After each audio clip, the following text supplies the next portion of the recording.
deportation. Yeah, we'll get there. So we did 2.5 million this year, 1.9 mil voluntary deportation, and 600,000 non-voluntary deportation.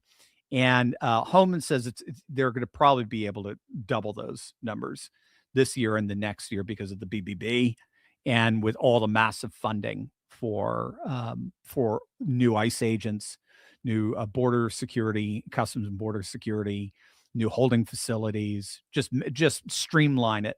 They know what works now, and they can now just completely streamline it. You've probably heard this. They have so many, Homeland Security has reported, or ICE, sorry, has reported so many applications, online applications that can't process them fast enough.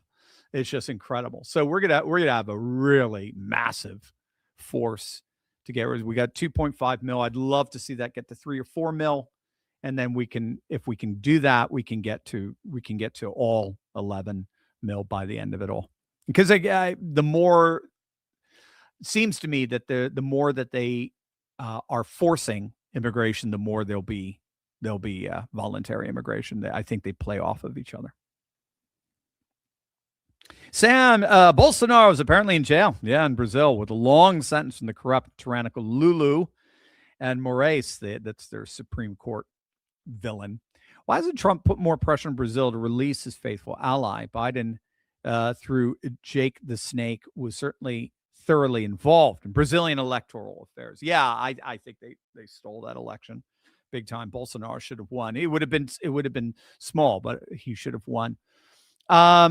Yeah, it's a good question. I don't know the answer to that. It's very concerning. Again, this is exactly what we're talking about, banana republic politics. So what you do, you serve a little time, and then your opponent gets in, and the first thing they do is they jail you so you can never come back politically. His son is supposed to run, if I recall, Eduardo, who's very good. I actually even like Eduardo better than Jair. So we'll have to see. I don't know the answer to any of that. Salvatore, nowadays facts and truth don't change liberal minds. Can you do a podcast on Bulverism? Oh, yeah. So we students can understand and combat false liberal debate, hatred through cultural division, manipulation, and etc. Yeah, didn't C.S. Lewis coin that, Bulverism? That's not the what is the Bulverism again? It's not chronological snobbery. I've got that in my head. Bulverism fallacy. My computer's slow today.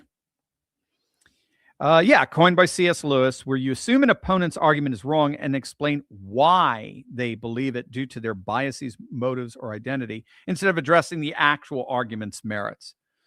Yeah, and we certainly get that. We get tons of that from the left. You know, you're just a MAGA freak and all that sort of.